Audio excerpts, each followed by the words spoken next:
ನಮಸ್ಕಾರ. ಚುನಾವಣೆಯಲ್ಲಿ ಸೋಲು ಅಂದ್ರೆ ಎಲ್ಲ ಮುಗಿತು ಅಂತಲ್ಲ. ಅದೊಂದು ಪಾಠ. ಸರಿಯಾದ ಡೇಟಾವನ್ನಿಟ್ಕೊಂಡು ವಿಶ್ಲೇಷಣೆ ಮಾಡಿದ್ರೆ ಆ ಸೋಲಿನಲ್ಲೇ ಗೆಲುವಿನ ದಾರಿಯನ್ನ ಹುಡುಕಬಹುದು. ಇವತ್ತು ನಾವು ಭಾಲ್ಕಿ ವಿಧಾನಸಭಾ ಕ್ಷೇತ್ರದ ಒಂದು ಆಳವಾದ ವಿಶ್ಲೇಷಣೆ ಮಾಡೋಣ. ಇಲ್ಲಿನ ಸಂಖ್ಯೆಗಳು, ಜನರ ಸಮಸ್ಯೆಗಳು ಮತ್ತು ಆಡಳಿತದ ಸವಾಲುಗಳನ್ನ ಒಟ್ಟಿಗೆ ಸೇರಿಸಿ ಸೋಲಿಗೆ ಕಾರಣ ಏನು ಮತ್ತೆ ಗೆಲ್ಲೋಕೆ ಒಂದು ಗಟ್ಟಿಯಾದ ಸ್ಟ್ರಾಟಜಿಯನ್ನ ಹೇಗೆ ರೂಪಿಸ್ಬೋದು ಅಂತ ನೋಡೋಣ. ಬನ್ನಿ ಈ ವಿಶ್ಲೇಷಣೆಯನ್ನ ಶುರು ಮಾಡೋಣ. ನೋಡಿ, ಯಾವುದೇ ಒಂದು ರಾಜಕೀಯ ಸ್ಟ್ರಾಟಜಿ ಶುರುವಾಗೋದು ನೆಲದ ವಾಸ್ತವದಿಂದ. ಭಾಲ್ಕಿ ಅಂದ್ರೆ ಹೈದರಾಬಾದ್ ಕರ್ನಾಟಕ, ಈಗಿನ ಕಲ್ಯಾಣ ಕರ್ನಾಟಕದ ಒಂದು ಪ್ರಮುಖ ಕ್ಷೇತ್ರ. ಇದು ಕೇವಲ ಒಂದು ಜಾಗ ಅಲ್ಲ, ಬದಲಾಗಿ ತನ್ನದೇ ಆದ ಇತಿಹಾಸ, ಸಂಸ್ಕೃತಿ, ಆರ್ಥಿಕ ಸವಾಲುಗಳನ್ನು ಹೊಂದಿರುವ ಒಂದು ಜೀವಂತ ಸಮುದಾಯ. ಇಲ್ಲಿನ ರಾಜಕೀಯವನ್ನ ಅರ್ಥ ಮಾಡ್ಕೋಬೇಕು ಅಂದ್ರೆ ಮೊದಲು ಇಲ್ಲಿನ ಜನರನ್ನ, ಅವರ ಬದುಕನ್ನ ಅರ್ಥ ಮಾಡ್ಕೋಬೇಕು. ಸರಿ, ಹಾಗಿದ್ರೆ ಈಗ ನೇರವಾಗಿ 2023ರ ಚುನಾವಣಾ ಫಲಿತಾಂಶದ ಕಡೆ ಗಮನ ಹರಿಸೋಣ. ಸಂಖ್ಯೆಗಳು ಸುಳ್ಳು ಹೇಳಲ್ಲ, ಅವು ಕೇವಲ ಸತ್ಯವನ್ನಷ್ಟೇ ತೋರಿಸ್ತವೆ. ಈ ಒಂದು ನಂಬರ್ ಇದೆಯಲ್ಲ, 27,706, ಇಲ್ಲಿಂದನೇ ನಮ್ಮ ಇವತ್ತಿನ ವಿಶ್ಲೇಷಣೆ ಶುರುವಾಗೋದು. ಇದು ಬಿಜೆಪಿ ಅಭ್ಯರ್ಥಿ ಸೋತ ವೋಟ್ಗಳ ಅಂತರ. ಇದನ್ನ ಬರೀ ಒಂದು ನಂಬರ್ ಆಗಿ ನೋಡಬಾರದು. ಇದು ಮತದಾರ ಕೊಟ್ಟಿರೋ ಸ್ಪಷ್ಟ ಸಂದೇಶ.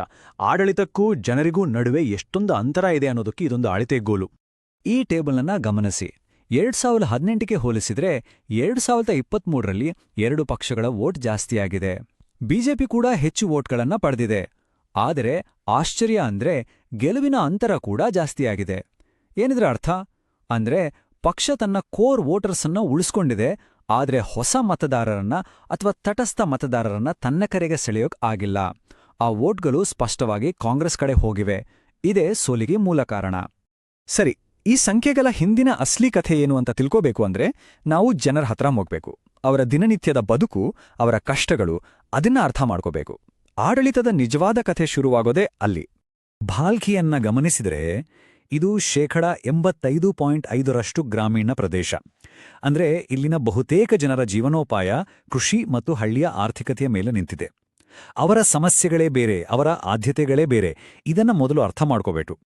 ನೋಡಿ, ಈ ಅಭಿವೃದ್ಧಿ ಅಂತರ ಸೂಚ್ಯಾಂಕದಲ್ಲಿ ಭಾಲ್ಕೆಗೆ 100ಕ್ಕೆ ಸುಮಾರು 80 ಅಂಕ ಬಂದಿದೆ. ಇದು ತುಂಬಾ ಗಂಭೀರವಾದ ವಿಷಯ. ಇದು ನಿನ್ನೆ ಮೊನ್ನೆ ಆದ ಸಮಸ್ಯೆ ಅಲ್ಲ, ಬದಲಾಗಿ ದಶಕಗಳಿಂದ ಬೇರೂರಿರೋ ದೀರ್ಘಕಾಲದ ಹಿಂದುಳಿದಿರುವಿಕೆಯನ್ನು ಇದು ತೋರಿಸುತ್ತೆ. ವ್ಯವಸ್ಥೆಯಲ್ಲಿನ ಈ ವೈಫಲ್ಯವೇ ಜನರ ನಿರಾಸೆಗೆ ಕಾರಣ. ಹಾಗಿದ್ರೆ ಜನರ ಅಸಲಿ ಸಮಸ್ಯೆಗಳಾದ್ರೂ ಏನು? ಮೊದಲನೇದಾಗಿ, ಕುಡಿಯೋಕ್ಕೆ ಮತ್ತು ಕೃಷಿಗೆ ನೀರಿಲ್ಲ, ನೀರಾವರಿ ಯೋಜನೆಗಳು ಫೇಲ್ ಆಗಿವೆ. ಎರಡನೇದಾಗಿ, ಯುವಕರಿಗೆ ಕೆಲಸ ಇಲ್ಲ, ಅದಕ್ಕೆ ಅವರೆಲ್ಲ ಪಟ್ಟಣಗಳಿಗೆ ವಲಸೆ ಹೋಗ್ತಿದ್ದಾರೆ. ಮೂರನೇದು, ಸರಿಯಾದ ರಸ್ತೆಗಳಿಲ್ಲ, ಕರೆಂಟ್ ಸಮಸ್ಯೆ. ಮತ್ತು ಕೊನೆಯದಾಗಿ, ಸರ್ಕಾರದಿಂದ ಯೋಜನೆಗಳು ಬರ್ತವೆ, ಆದರೆ ಅದರಿಂದ ನಮ್ಮ ಬದುಕಿನಲ್ಲಿ ಏನೂ ಬದಲಾವಣೆ ಆಗಿಲ್ಲ ಅನ್ನೋ ಒಂದು ನಿರಾಸಕ್ತಿ ಜನರಲ್ಲಿದೆ. ಈ ಒಂದು ಮಾತು ಕೇಳಿ ಇದು ಇಡೀ ಪರಿಸ್ಥಿತಿಯನ್ನ ಹಿಡಿದಿಡುತ್ತೆ. ಮತದಾರರು ಯೋಜನೆಗಳನ್ನು ನೋಡ್ತಾರೆ, ಆದರೆ ಫಲಿತಾಂಶಗಳನ್ನಲ್ಲ. ಉಚಿತ ಕೊಡುಗೆಗಳು ಉದ್ಯೋಗಕ್ಕೆ ಪರ್ಯಾಯವಾಗಲಾರವು. ಅಂದ್ರೇನು? ರಾಜಕೀಯ ಭರವಸೆಗಳಿಗೂ ಜನರ ನಿಜವಾದ ಆರ್ಥಿಕ ಭದ್ರತೆಗೂ ನಡುವೆ ಒಂದು ದೊಡ್ಡ ಕಂದಕ ನಿರ್ಮಾಣವಾಗಿದೆ. ಜನರಿಗೆ ಬಲಿ ಯೋಜನೆಗಳು ಬೇಡ, ತಮ್ಮ ಕಾಲ್ಮೇಲೆ ತಾವು ನಿಲ್ಲೋಕೆ ಅವಕಾಶ ಬೇಕು. ಸರಿ, ಕ್ಷೇತ್ರದ ಸಮಸ್ಯೆಗಳನ್ನ ನೋಡಿದ್ವಿ. ಈಗ ಅಭ್ಯರ್ಥಿಯ ಕಡೆಗೆ ಗಮನ ಹರಿಸೋಣ. ಯಾಕಂದ್ರೆ ಒಂದು ಸೋಲಿನಲ್ಲಿ ಅಭ್ಯರ್ಥಿಯ ಸ್ಟ್ರೆಂತ್ ಮತ್ತು ವೀಕ್ನೆಸ್ ಪಾತ್ರವನ್ನು ಕೂಡ ನಾವು ಪ್ರಾಮಾಣಿಕವಾಗಿ ನೋಡಲೇಬೇಕು. 2023 ಅಭ್ಯರ್ಥಿಯನ್ನ ನೋಡಿದ್ರೆ ಒಂದ್ ಕಡೆ ಅವರ ಪ್ಲಸ್ ಪಾಯಿಂಟ್ಸ್ ಏನಂದ್ರೆ ಅವರು ಸ್ಥಳೀಯ ಉದ್ಯಮಿ, ಜನರ ಜೊತೆ ಒಳ್ಳೆ ಸಂಪರ್ಕ ಇತ್ತು, 41 ಕೋಟಿ ಆಸ್ತಿ ಇರೋದ್ರಿಂದ ಕ್ಯಾಂಪೇನ್ಗೆ ಸ್ವಂತ ದುಡ್ಡು ಹಾಕೋ ಶಕ್ತಿ ಇತ್ತು ಮತ್ತು ಆ ಭಾಗದಲ್ಲಿ ಅವರ ಕುಟುಂಬದ ಹೆಸರು ಚಿರಪರಿಚಿತ. ಆದರೆ ಮತ್ತೊಂದು ಕಡೆ ವೀಕ್ನೆಸ್ಗಳು ಅಷ್ಟೇ ದೊಡ್ಡದಾಗಿದ್ವು. 15.8%ನಷ್ಟು ದೊಡ್ಡ ಅಂತರದ ಸೋಲು, 3 ಕ್ರಿಮಿನಲ್ ಕೇಸ್ಗಳು, 28 ಕೋಟಿ ಸಾಲ, ಮತ್ತೆ ಮುಖ್ಯವಾಗಿ ಜನರಲ್ಲಿ ಒಂದು ಸ್ಫೂರ್ತಿ ತುಂಬುವಂತಹ ಇಮೇಜ್ ಇರಲಿಲ್ಲ. ಈ ನಂಬರ್ಗಳು ಇಡೀ ಕಥೆಯನ್ನ ಹೇಳ್ತವೆ. ಅಭ್ಯರ್ಥಿಯ ಲೋಕಲ್ ಇನ್ಸೈಡರ್ ಕೋಶೆಂಟ್ ಅಂದ್ರೆ ಸ್ಥಳೀಯವಾಗಿ ಅವರಿಗಿರೋ ಹಿಡಿತ 100ಕ್ಕೆ 70. ಇದು ಚೆನ್ನಾಗಿದೆ. ಆದ್ರೆ ರೀಟೇನಬಿಲಿಟಿ ಸ್ಕೋರ್ ನೋಡಿ, ಅಂದ್ರೆ ಅವ್ರನ್ನೇ ಮತ್ತೆ ನಿಲ್ಸಿದ್ರೆ ಗೆಲ್ಲೋ ಸಾಧ್ಯತೆ, ಅದು 100ಕ್ಕೆ ಕೇವಲ 45. ಅಂದ್ರೆ ಅವರು ಸ್ಥಳೀಯರಾಗಿದ್ರೂ ಈ ದೊಡ್ಡ ಸೋಲಿನ ನಂತರ ಅವರ ಗೆಲ್ಲುವ ಸಾಮರ್ಥ್ಯದ ಮೇಲೆ ದೊಡ್ಡ ಪ್ರಶ್ನೆ ಎದ್ದಿದೆ. ಡೇಟಾ ತುಂಬಾ ಸ್ಪಷ್ಟವಾಗಿ ಹೇಳ್ತಿದೆ, ಯಾವಾಗ ಒಬ್ಬ ಅಭ್ಯರ್ಥಿಯ ಗೆಲ್ಲುವ ಸಾಧ್ಯತೆಯ ಸ್ಕೋರ್ 50ಕ್ಕಿಂತ ಕಡಿಮೆ ಇರುತ್ತೋ ಆಗ ಪಕ್ಷವು ತನ್ನ ಗೆಲುವಿನ ಅವಕಾಶವನ್ನ ಹೆಚ್ಚಿಸ್ಕೋಬೇಕು ಅಂದ್ರೆ ಒಬ್ಬ ಹೊಸ ಅಭ್ಯರ್ಥಿಯನ್ನ ಪರಿಗಣಿಸೋದು ಒಂದು ಉತ್ತಮವಾದ ಕಾರ್ಯತಂತ್ರ ಆಗಿರುತ್ತೆ. ಸರಿ, ಇಷ್ಟೊತ್ತು ನಾವು ಸಮಸ್ಯೆಯನ್ನ ಗುರುತಿಸಿದ್ವಿ, ಡಯಾಗ್ನೋಸ್ ಮಾಡಿದ್ವಿ. ಈಗ ಪರಿಹಾರ ಏನು ಅಂತ ನೋಡೋಣ. ಇದು ತುಂಬಾ ಮುಖ್ಯವಾದ ಭಾಗ.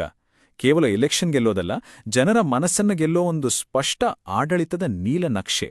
ಸಮಸ್ಯೆಗಳೆಲ್ಲ ಗೊತ್ತಾದ್ಮೇಲೆ ಒಂದು ಗೆಲ್ಲುವ ಕಾರ್ಯತಂತ್ರವನ್ನ ಕಟ್ಟೋದು ಹೇಗೆ? ಉತ್ತರ ಬರೀ ಬೇರೆಯವರನ್ನ ಟೀಕೆ ಮಾಡೋದ್ರಲ್ಲಿಲ್ಲ, ಬದಲಾಗಿ ಜನರ ಸಮಸ್ಯೆಗಳಿಗೆ ಒಂದು ಕಾರ್ಯಸಾಧ್ಯವಾದ ಪರಿಹಾರವನ್ನ ಕೊಡೋದ್ರಲ್ಲಿದೆ. ಇಲ್ಲಿ ಒಂದು 3 ಹಂತದ ಪ್ಲಾನ್ ಇದೆ ನೋಡಿ. 1. ಭಾಲ್ಕಿ ಏತ ನೀರಾವರಿ ಯೋಜನೆ.